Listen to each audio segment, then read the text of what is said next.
Welcome to China in Focus. I'm Tiffany Meyer. Our top story: the House passing a $900 billion annual defense bill, from blocking U.S. investments that benefit China's military to cutting the Pentagon's supply chain ties. We unpack how the bill counters Beijing.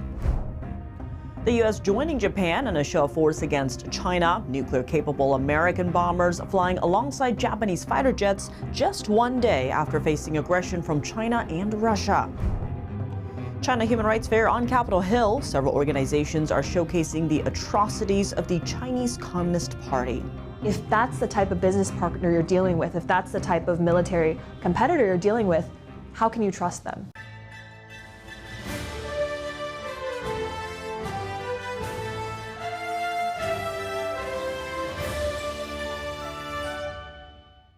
Before we dive into the news, here's a message from today's sponsor. As we report every day, global markets are becoming more uncertain. China's growing economy and growing tensions with the U.S. are reshaping the financial landscape, and China is buying gold at record rates to diversify its foreign reserves and decrease its reliance on the U.S. dollar. It isn't just countries that can use gold to protect their wealth, it's individuals as well.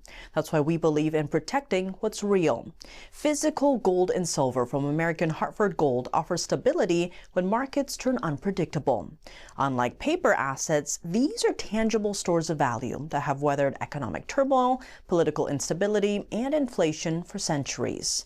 American Hartford Gold holds an A+ rating with the Better Business Bureau and thousands of 5-star reviews from satisfied customers. You can have gold and silver delivered right to your home or stored safely in a tax-advantaged gold IRA.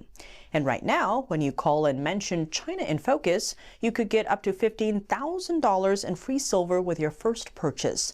Call 855-403-1118 or text China to 65532. That's China to 65532, or call 855-403-1118. You can also click the link in the description down below. Protect what you've earned, because in uncertain times, truth and value still matter. The U.S. House has passed a massive defense policy bill on Wednesday, authorizing a record $901 billion in annual military spending. The 3,000-page bill includes a provision to review U.S. investments in China that could help develop its military power. Here are the details. On this vote, the yeas are 312, the nays are 112. The bill is passed without objection. A motion to reconsider is laid on the table. The House passed a massive $901 billion defense spending bill on Wednesday. The tally was 312-112 and is $8 billion more than what President Donald Trump asked for. The 2026 National Defense Authorization Act, or NDAA, is used by Congress to advance priorities from troop pay raises to major weapons programs, making it closely watched by defense contractors. The bill provides $800 million in military assistance to Ukraine in the next 2 years and includes other measures reinforcing the U.S. commitment to Europe's defense. The bill also provides extensive support for Israel and mandates reviews of arms embargoes against the country and U.S. options to meet Israel's defense needs. This year's bill also focuses on cutting programs for VAD, such as diversity, equity, and inclusion training. Trump has said he will sign the NDAA into law once it reaches the White House. Restricting capital flow, targeting top communist leadership's wealth, and kicking China out of the Pentagon supply chain. The annual defense bill is taking a hard line against China. A big part of it aims to restrict U.S. investments into sectors that could bolster China's military power. It requires American companies and investors to notify the Treasury Department when they plan to invest in sensitive technologies in China. The bill also gives the Treasury Department authority to block deals. And in a blow to the Chinese Communist Party's top leadership, the bill requires the U.S. intelligence chief to publish a report on the wealth of senior CCP officials within a year. Among those in the report, Chinese leader Xi Jinping will also be recorded. A China expert told NTD that he thinks the move is a form of psychological warfare by the U.S. The U.S. aims to expose corruption within the Chinese Communist Party by publicizing the wealth of its top leaders. Washington hopes this will create divisions within the party and show the Chinese public just how much wealth the top leadership have. Publicizing the top communist leadership's wealth could deal a huge blow to the Chinese regime. Such information is not available within China and could increase public dissent. Turning back to the defense bill, it also blocks the Pentagon from contracting with Chinese biotech firms tied to the Chinese military. The bill doubles down on removing China from the War Department's supply chains. That's by restricting the DoD from buying a range of items from China, such as critical minerals and advanced batteries. Diplomatically, the defense bill calls for more regional China officers to monitor Beijing's commercial and military activities worldwide. They would also track China's Belt and Road Initiative. It's the country's multi-trillion-dollar effort to build ports and highways in developing countries and extend the communist regime's influence. The Pentagon was also directed to strengthen U.S. presence in the Indo-Pacific by partnering more closely with Taiwan and the Philippines. And with regards to Taiwan, the defense bill earmarks $1 billion for a program that helps the island defend itself. It also directs the Pentagon to team up with Taiwan to develop and produce drones. U.S. Coast Guards would be sent to train their Taiwanese counterparts to increase the island's deterrence capability. Another provision supports Taiwan's bid to join the International Monetary Fund. It would provide the island with financial protection from China. The U.S. flexing its muscle to stand with Japan amid escalating Chinese aggression. The U.S. military flew nuclear-capable bombers alongside Japanese fighter jets on Wednesday over the Sea of Japan. This comes just one day after nuclear-capable Russian bombers and Chinese aircraft flew near Japan's southern island. Japan's defense ministry said Tokyo and Washington reaffirmed their strong resolve to prevent any attempt to change the existing order by force. It added that both countries' forces are ready to respond to a threat at any moment. Japan was put on high alert after a Chinese fighter locked its radar on Japanese jets over the weekend. It's a provocative move since it can be a step taken just before launching weapons. In response, Tokyo scrambled jets to monitor the situation. Here's what Taiwan's president, Lai Ching-te, had to say about China's military harassment. This is a highly inappropriate act. We firmly opposes unilateral actions that use violence or coercion to change regional peace and stability. Peace must be achieved by all parties, and China has the same responsibility. Beijing has been ramping up aggression following the Japanese Prime Minister's comment over Taiwan last month. The Prime Minister said Japan could get involved militarily if China invaded the island.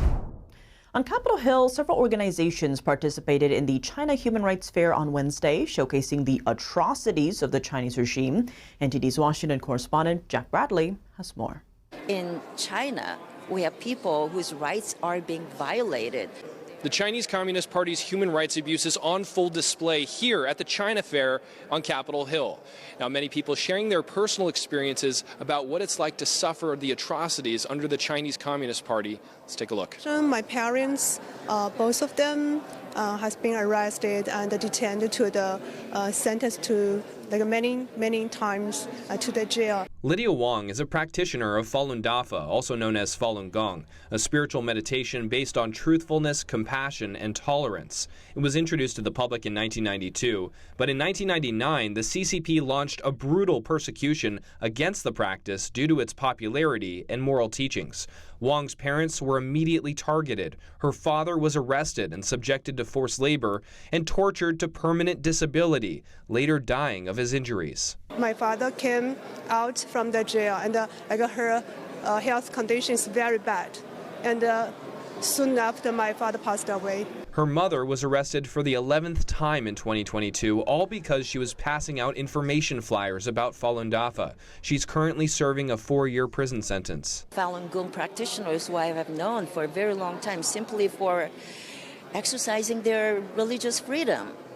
Chinese government are afraid of them because there is very significant number, and so we just need to keep up with our pressure. And perhaps the most horrific is the CCP's use of forced organ harvesting. Forced organ harvesting is something very unique to China. The Chinese regime is the only regime in the world that's harvesting organs from its own citizens. It's primarily targeting Falun Dafa practitioners, but also Muslim Uyghurs, Tibetans, and Christians are subjected to the practice, killing them on demand in the process. The Chinese government illegally imprisons these prisoners of conscience, and they have a data bank where they match the organs, they test their blood. These often go to high-ranking Chinese communist officials.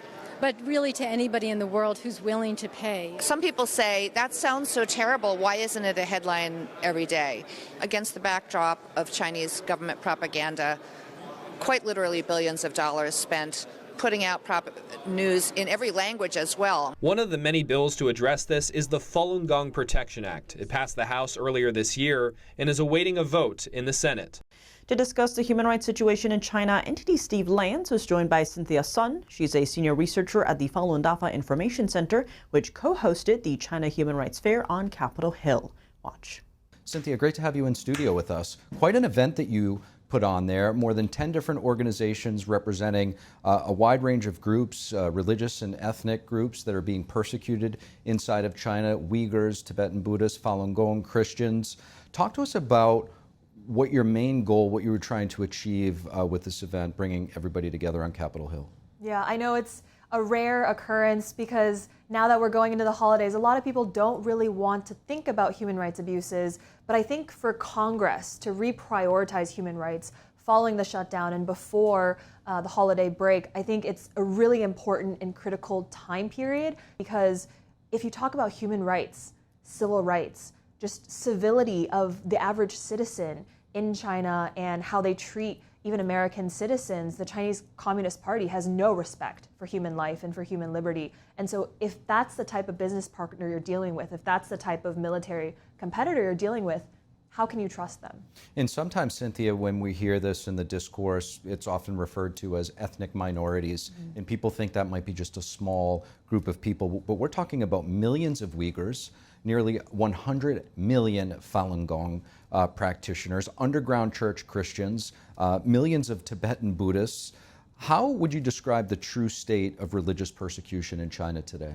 Yeah, and to be honest, those numbers that you mentioned just now, they could be much, much higher. We could be seeing a majority of religious believers in China, but China doesn't allow independent investors to go in and check. The UN special rapporteurs have tried, so has the US government, but those are just the baseline conservative numbers that we know.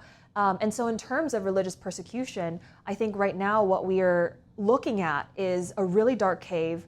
What we're doing today with the fair is trying to illuminate that cave, but the Chinese Communist Party, through propaganda, through misinformation, is just trying to dig it deeper and deeper so that we're unable to reach the reality of the situation. And I think it's really grave on the ground for people who just want to clarify that they believe in God and that there's nothing wrong with that. And the Chinese Communist Party doesn't allow that even. We are hearing a lot of stories and reports about Chinese dissidents being harassed, as well as even American citizens threatened on U.S. soil by Chinese special agents. How real is this transnational repression right here in the U.S., and who is really being targeted? It's so real that it's actually scary, because recently we did a survey of over 1,000 Americans who practice Falun Gong, and we're trying to make that into a report publishing early next year. Through those interviews, we found that, people of all ethnicities, all across 48, 49 states in America are being targeted not only by the consulate, but also by other actors that are either in their workplace who are pressuring them or on social media.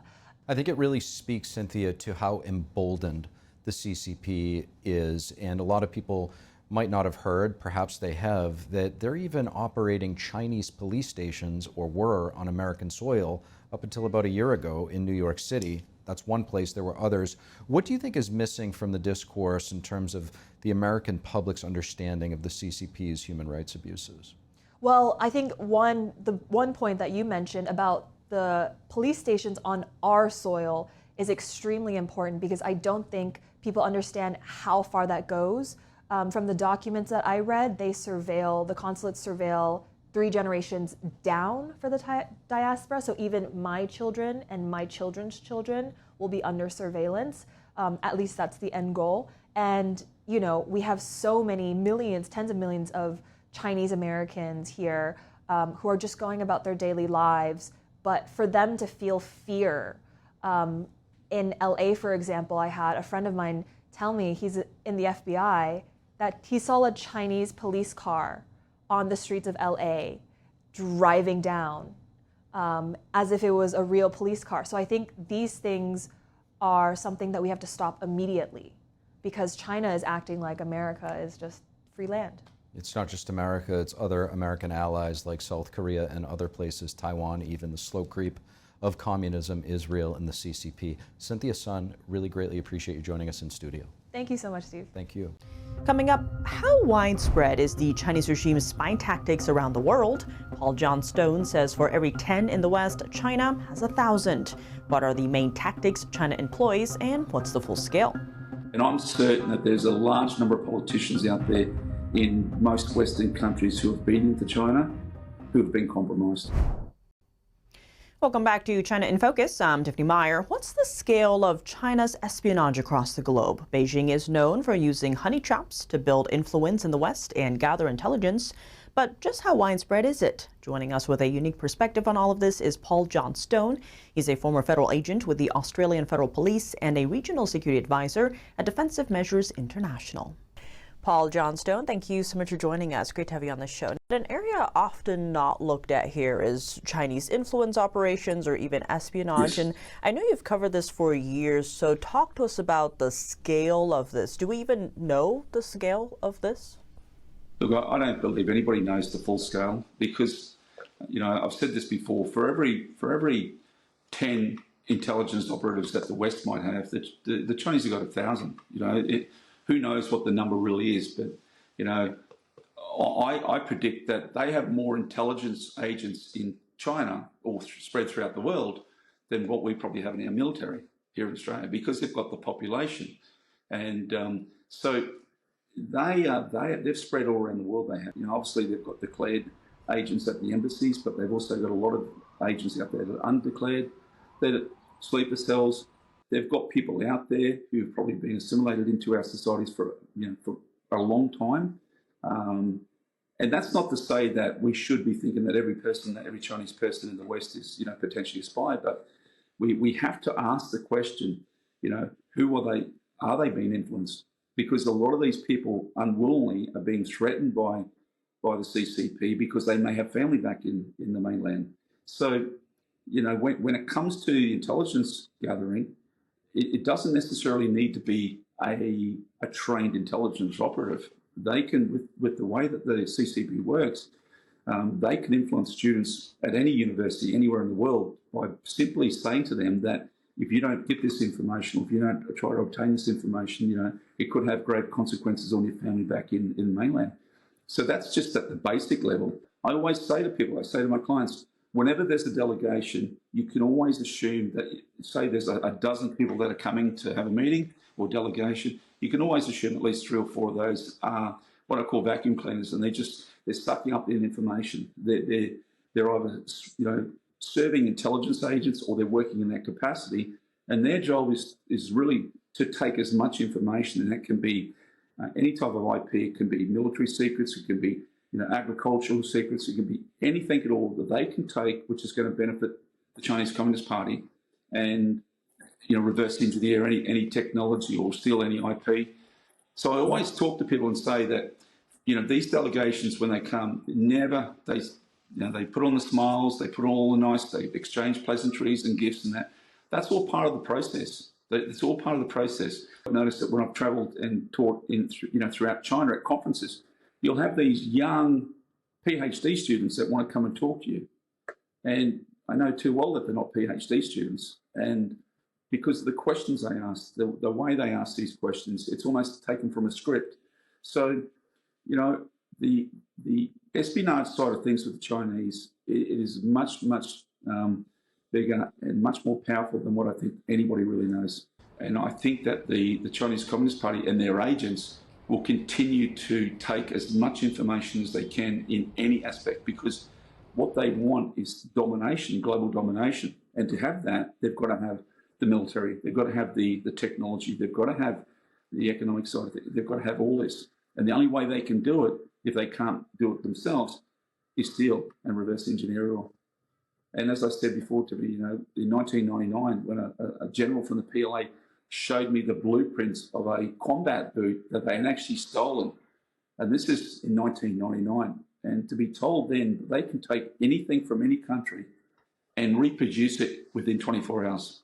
So I think also one of the biggest problems that we face is the use of honey traps when it comes to the espionage world.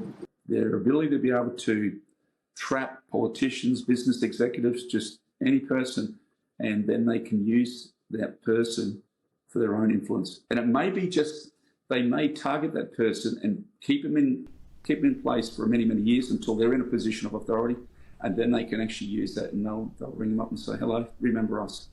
Now it's time to work for us. Because it could be because they've been compromised, they've been blackmailed. I tell a lot of my clients all the time, again, when you travel to China, you must expect that every hotel room you walk into, no matter what rating it is, you're being watched, you're being monitored, you're being surveyed. And people are quite surprised when I tell them this, and I say to them all the time, because people say, what can they get from me? What would they want to be interested in me? Whatever's on your phone, whatever's on your laptop, even if you're nobody, and they can take something from your phone or your laptop, it might be of benefit to them. So, but the use of honey traps in particular, they are very, very good at that. And I warn people all the time, do not succumb to these honey traps, because they are very, very good. And they'll use it on LinkedIn, they'll use it on dating sites. And just recently I did an exercise, went on to an Asian dating site, and the number of women from China and Hong Kong in particular that were targeting, and they were very interested if you had a government background, a police background, military background, business or academia. It seemed to be that if you put in that you were, no disrespect to plumbers, but if you put in that you're a plumber, they didn't want to talk to you.